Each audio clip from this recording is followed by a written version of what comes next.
Racikan Berita. Waalaikumsalam warahmatullahi wabarakatuh. Sebetulnya apa yang dilakukan oleh anak saya sampai dengan batas persidangan ini ataupun kita tahu sampai saat ini mereka tetap tidak mengakui adanya pagar-pagar di laut itu yang sudah mencapai sekitar 11 km ya panjangnya. Ya, takut sama mama, Pak. Tapi jangan lupa mereka pun juga berusaha menyelundupkan hukum. Sebetulnya mereka melakukan pengukuran atau patok-patok di laut itu ya tidak hanya sebatas pagar laut saja. Ya. Faktanya mereka sudah melakukan patokan-patokan atau katakanlah kapling-kapling laut itu. Ya. Itu sampai sekitar luas 3 hektar lebih ya. Di pas pinggir pantai mereka melakukan kapling-kapling. Nah, mereka mendasarkan padahal kalau kita berdasarkan daripada pasal 65 ayat 2 Peraturan Pemerintah Nomor 18 Tahun 2021 ya, itu tentang penguasaan hak tanah di atas laut itu jelas-jelas ya. Di atas laut perairan itu tidak dimungkinkan. Kalaupun dimungkinkan adalah hal-hal khusus, misalnya menyangkut bahwa perkampungan itu memang dia berada di atas laut, ya. Tapi kan ini tidak. Jadi Aguan Seas itu mengklaim bahwa kapling-kapling yang mereka buat itu adalah hak milik mereka, ya, dengan nama-nama pemilik yang fiktif, HGB-nya, hak guna bangunannya. Artinya apa? Kalau ini akan terjadi seterusnya, kemudian proses lebih lanjut, berarti Aguan Seas itu akan menguasai lahan-lahan di atas laut itu, di mana nanti dia akan diuruk. Setelah diuruk dia penyedia lahan, dan itu sudah disiapkan dari 2 tahun yang lalu sertifikat itu, begitu ya. Jadi kemudian kalau setelah itu diuruk kemudian menjadi lahan, mereka tinggal mengklaim saja. Dan itu nama-nama itu adalah nama fiktif, nama-nama bikinan saja dari langit. Oleh karenanya perbuatan Aguan itu yang pertama tidak mengakui pagar laut, jelas-jelas ya. Di persidangan hari ini kita akan persoalan itu. Yang kedua, laut itu sudah dikapling-kapling ya, lebih dari 3 hektar lebih itu ya, di pinggir pantai itu kapling-kapling itu. 300 hektar lebih. Bayangkan saja, itu ada sertifikatnya ya. Jadi benar-benar negara ini akan dipunjudangi dan BPN tahu itu ya, karena ada kopi sertifikatnya yang menandatangani oleh orang BPN. Ya, BPN berarti secara tidak langsung terlibat gitu ya. Jadi jelas-jelas ini ada laut yang akan dimiliki oleh pihak mereka. Ini jelas, ini nanti akan menjadi persoalan sendiri dan berikutnya akan menjadi bagian dari bicara kita. Terima kasih. Sementara adalah itu. Assalamualaikum warahmatullahi wabarakatuh.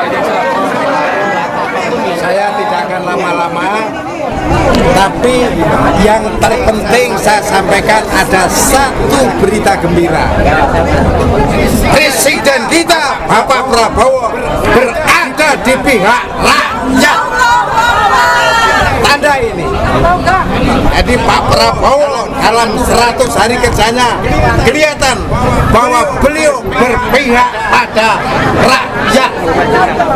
Seperti tadi disampaikan oleh pimpinan kita Pak Fajrinuddin, setelah kita berpanjang lebar berkeras-keras dengan publik, akhirnya hari ini semua datang kecuali Pak Erlangga yang dia menggunakan kuasa tapi sekretariat kementerian. Nah ini nggak boleh. Jadi nggak ada di tanah alat negara untuk membela pribadi itu nggak ada. Oke. Jadi kesimpulannya tidak usah khawatir dan kita terus berdoa. Pak Prabowo yang pernah jadi teman saya juga, saya kenal beliau itu, membela kita, membela rakyat, karena memang rakyat yang dirugikan, ditindas. Itulah yang paling penting saya sampaikan. Terima kasih. Assalamualaikum warahmatullahi wabarakatuh. Assalamualaikum warahmatullahi wabarakatuh. tidak banyak yang saya sampaikan. Sudah disebutkan tadi oleh Bapak Sugeng Waras. Jangan ragukan Prabowo. Sekali lagi, jangan ragukan Prabowo 100 hari ke depan. Itu fakta nanti. Lihat nanti gerakan beliau. Saya minta dari pengadilan ini tidak tertunda lagi. Sudah 3 kali, keempat kalinya lagi seperti ini. Macam apa yang seperti begini hanya soal administrasi. Padahal itu bisa disahkan oleh notaris. Saya harap ke depan tidak ada lagi penundaan setelah yang keempat kalinya ditunda. Demikian itu yang saya sampaikan, bahwa jangan ragu dengan keputusan 100 hari ini. Kami sudah dapat masukan, kami sudah dapat kisi-kisi bahwa insya Allah akan bertindak dan memihak kepada rakyat. Apa yang disampaikan oleh beliau tadi sama yang saya akan sampaikan seperti ini. Jadi berbesar hatilah, semangat ya, perjuangan ini jangan sampai redup dan berhenti di tengah jalan, karena ini adalah kemenangan buat rakyat Banten, rakyat seluruh Indonesia.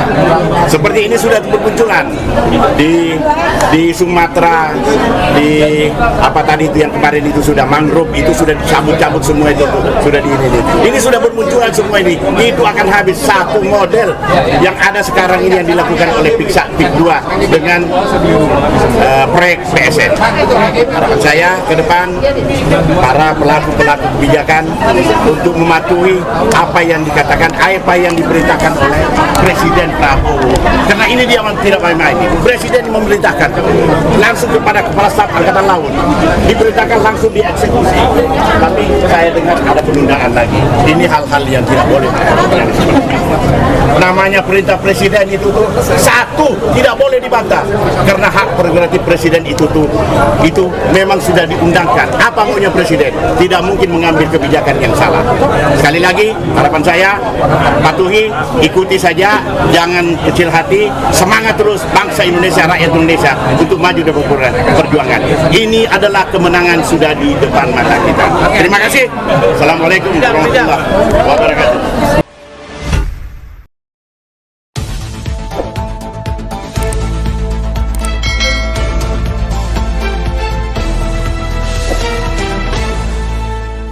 Racikan Berita